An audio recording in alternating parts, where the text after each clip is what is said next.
안녕하세요. 감동 사연입니다. 저희는 실제 사연을 바탕으로 재구성한 스토리를 전달해 드립니다. 오늘은 저희 감동 사연과 공식 메일로 제보받은 독일의 에밀리아 님이 보내주신 감동적인 사연을 전해 드립니다. 구독과 좋아요, 알림 설정은 영상 제작에 큰 힘이 됩니다. 아시아에선 일본이 가장 선진국이지, 그리고 중국 그 다음이 한국이잖아. 어디선가 일본이 최고라며 소리치는 한 여성의 목소리가 들립니다. 일본과 중국보다 아래에 있는 것이 한국이라며 한국을 무시하기도 하는데 영상을 제작하면서도 울화가 터집니다. 그래도 어떤 내용인지 꾹 참고 이야기를 살펴보겠습니다. 독일에서 태어난 에밀리아 씨는 어린 시절 아버지의 사업으로 일본으로 거주지를 옮겼습니다. 독일에서 일본으로, 일본에서 다시 한국으로 3개국을 거쳐 결국 한국인 국적을 취득한 에밀리아 씨의 사연입니다. 그녀가 독일에서 일본으로 갔을 때가 6살이었다고 합니다. 일본에서 어린 시절을 보내면서 일본을 동경하게 되었고, 아시아에서 일본이 가장 선진국이자 잘 사는 나라라고 생각했던 에밀리아는 그녀의 나이 26세 무렵 일본 동경 지역의 제약회사의 경리로 일을 하게 되었습니다.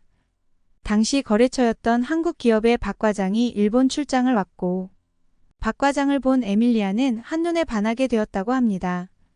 시간이 흘러 다시 한국으로 귀국해야 하는 박 과장을 뒤로 하고 에밀리아는 몇 날 며칠 보고품에 허덕였는데요.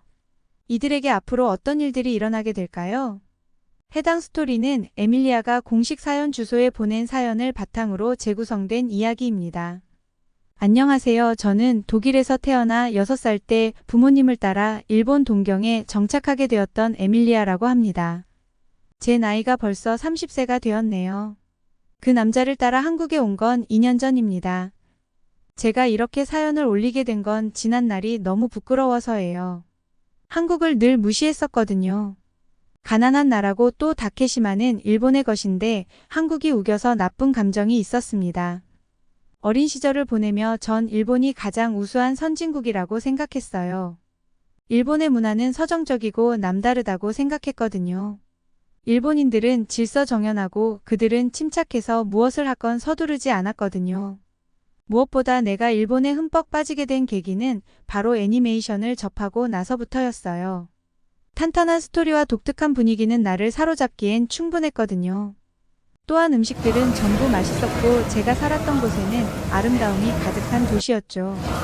그리고 일본이 한국이란 가난한 나라를 일으켜 세우기 위해서 많은 공헌도 했었다는 역사책을 보면서 그때는 일본에 대한 긍지, 자부심 같은 것도 생겼었죠. 가끔 뉴스에서 다케시마를 두고 한국과 논쟁하는 걸 볼 때면 한국 쟤네들 대체 왜 남의 땅을 자기 거라고 우기는 거야? 하면서 열변을 토하기도 했었습니다. 그렇게 시간이 지나서 성인이 되었고 동경에 있는 한 제약회사의 경리로 취직했습니다. 첫 직장인 만큼 열정을 쏟으며 최선을 다해 일했어요. 그렇게 일을 하다 보니 말단 직원에서 경리팀장까지 승진하게 되었습니다. 어느 날 회사에 웬 한국인이 찾아왔어요. 부장님께 물어보니 한국 거래처 중 스크류 제조회사의 박 과장이 S부품 교체일로 출장을 온 거라고 했습니다. 그러면서 일본에 있는 5일 동안 우리 회사에 출근하며 같이 근무해야 한다며 잘 지내보라고 이야기했습니다. 속으로 그랬죠.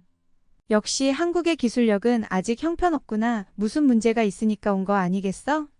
한국의 박 과장은 저에게 다가와 잘 부탁한다며 악수를 청했습니다.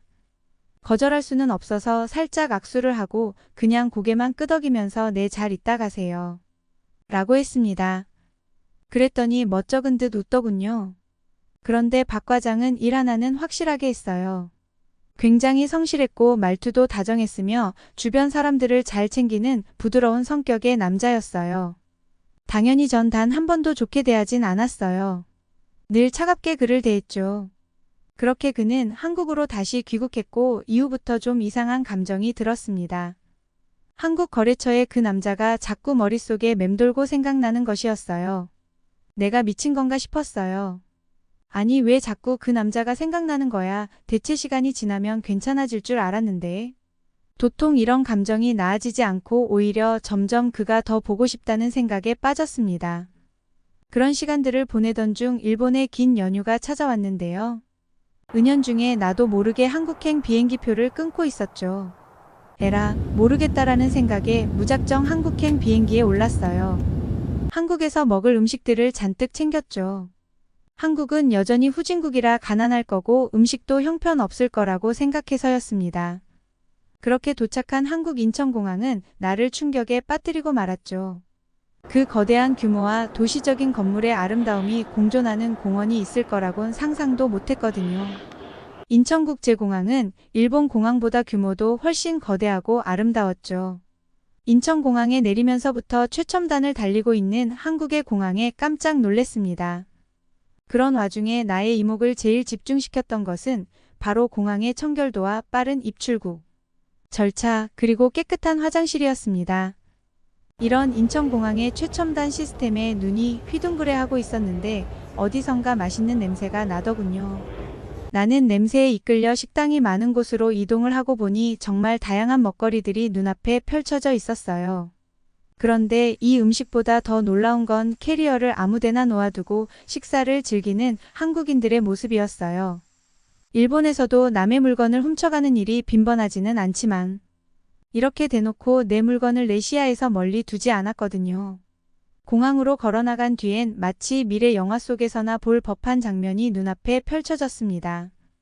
바닥에는 신기한 신호등이 설치되어 있어서 길을 가면서도 스마트폰을 계속 쳐다볼 수 있었는데 바닥 외의 등과 신호등이 초록불로 바뀌는 모습은 내 눈을 의심하게 만들었어요. 무엇보다 내가 충격을 받은 건 지하철 노선이었습니다. 이게 얼마나 대단한 건지 알만한 사람은 다 알기 때문에 속으로 분하지만 한국은 세계에서 가장 뛰어난 지하철 시스템을 가지고 있다는 생각을 했습니다. 세계 최고 지하철이라고 하면 사실 일본, 도쿄를 떠올릴 수도 있지만 서울은 심지어 가격까지 저렴해서 여러 방면에서 비교해봐도 한국이 훨씬 더 나은 것 같았습니다. 놀라움을 금치 못하며 그의 회사 앞까지 가게 되었습니다. 한국은 연휴 기간이 아니라서 사람들이 일터에서 바삐 움직이고 있었죠. 거래처 회사 앞에서 우물쭈물 어떻게 해야 하나. 망설이고 있을 때 누군가 내 뒤에서 안녕하세요 하고 인사하더군요. 돌아보니 그 남자였습니다. 그 남자의 밝은 미소를 보는 순간 안기고 싶었지만 꾹 참고 그냥 인사했습니다. 그리고 한국에 볼 일이 있어 잠깐 왔다가 오게 되었다고 둘러댔습니다. 그랬더니 그 남자는 식사 안 했으면 식사하러 가자고 저에게 말하더군요. 마침 퇴근 시간이라 퇴근길이었다면서 말이죠. 그렇게 그와 한 식당에 갔고 수없이 많은 정갈한 반찬들과 양념갈비, 육전과 별미였던 식혜까지 제가 일본에서 먹었던 간장 베이스의 음식들과는 차원이 달랐습니다. 그 남자와 함께하며 느꼈던 든든함과 그 따뜻함, 그리고 정말 맛있게 먹었던 음식들과 공항에서부터 만날 수 있었던 최첨단 시스템들. 과연 내가 그동안 한국에 대해서 완전 잘못 알고 있었구나 한탄했습니다. 그렇게 휴가 기간이 끝나 전 다시 일본으로 향해야 했습니다. 일본을 가는 날에도 그 남자는 저를 공항까지 바래다 주었죠. 일본에 도착해 저는 친구들에게 한국에서 있었던 이야기들을 했습니다. 한국은 알면 알수록 멋진 나라였어. 나는 지하철역에서 화장실을 찾았다가 경악을 금치 못했지. 왜냐하면 한국의 여자 화장실에는 파우더룸이 따로 마련되어 있었기 때문인데 세계 어디를 다녀도 이처럼 세심하게 만들어 놓은 화장실은 없었어. 파우더룸 안에는 고데기와 화장품, 샘플, 손거울빛, 그리고 헤어 전자제품을 쓸 수 있는 콘센트까지 다양하게 배치되어 있었고 한국인 여성들은 차분하게 앉아 화장을 고쳤지. 그 모습은 상당히 부러웠어. 여성들을 위해서 이렇게까지 배려하는 한국 화장실 모습에 한국을 다시 생각할 수밖에 없었지. 그리고 빼놓을 수 없는 게 음식이었어. 한국의 식당 주인들은 정말 친절했는데 길거리 음식이나 식당에 가서 먹을 때 설명도 잘해주고 일본어를 잘 못해도 그들을 계속 뭔가 더 해주려는 모습이 인상 깊었어. 온갖 편견으로 가득했던 난 한국을 제대로 느끼고 알게 되어버린 거지. 식당 안에서는 한국인들이 주거니 받거니 술을 마시며 함께 고기를 굽고 밥을 나눠 먹는 장면들은 지금 생각해도 너무 보기 좋았던 것 같아. 마지막 날에는 거래처 박 과장님하고 야경을 비추는 반포대교의 불빛을 바라보면서 서울을 만끽했는데 과연 서울은 정말 멋진 도시였었어. 한국인들은 어린아이들과 함께 가족들이 한강에서 즐겁게 뛰어놀았고, 많은 젊은이들은 운동도 하고 친구들과 수다도 떠는 모습들이 활력 있는 도시 같았지. 그리고 무엇보다 그 남자와 사귀기로 했어. 저는 그 남자와 사귀기로 하고 한국과 일본을 오가며 국제 연애를 했어요. 그리고 얼마 지나지 않아서 저는 그 한국인 거래처 박 과장과 결혼을 해서 한국에서 살고 있습니다. 그 남자가 지내고 있던 수원 광교에 보금자리를 마련하고 정착했어요. 서울과는 또 다른 매력이 넘치는 아름다운 도시였습니다. 아들과 딸을 낳고 네 식구가 행복하게 한국에서의 삶을 즐기고 있죠. 지난날 한국에 대해서 하나도 모르던 시절 한국이란 나라를 무시하고 지금 생각해보면 참 부끄러울 뿐입니다. 그리고 한국에서 연애하면서 한국 역사에 대해서도 알고 싶어서 역사관에 갔다가 다케시마, 아니 독도가 한국의 영토라는 것을 정확하게 알게 되었습니다. 그동안 일본이 오히려 한국의 영토를 본인들의 것이라고 우기고 있던 거였구나라는 생각에 배신감까지 들더군요. 이뿐만이 아니었습니다. 아직 부모님은 일본에 계시기 때문에 작년 겨울에 도쿄에 다녀왔었는데 한국에서의 삶을 살다가 찾은 일본 도쿄는 한국에 비해 뭔가 낙후된 것 같은 느낌이 많이 들었어요. 일본에서 어린 시절을 보냈기에 일본의 거리와 건물들을 아는데도 한국에서 지내다 다시 만난 일본의 도쿄는 화려한 서울에 비하면 어둡고 작다는 생각이 들었습니다. 아마 제 사연을 한국인들도 많이 볼 수 있는데 지난 어린 시절 한국에 대해 잘 몰랐던 것에 대단히 미안하고 죄송스런 마음입니다. 저는 지금 누구보다 한국을 사랑하고 한국인인 제 남편을 존경하며 한국의 피를 가진 아이들을 사랑합니다. 독일에서 태어나 6살 때 일본으로 부모님을 따라갔던 소녀. 그리고 성인이 되어 한국 사람을 만나 한국에 정착하기까지 에밀리아의 사연 어떻게 보셨나요? 여러분들의 응원을 댓글로 적어주시면 전달할 수 있도록 하겠습니다. 어떠셨나요? 저희 사연 엿듣기는 실제 사연 제보를 받고 있습니다.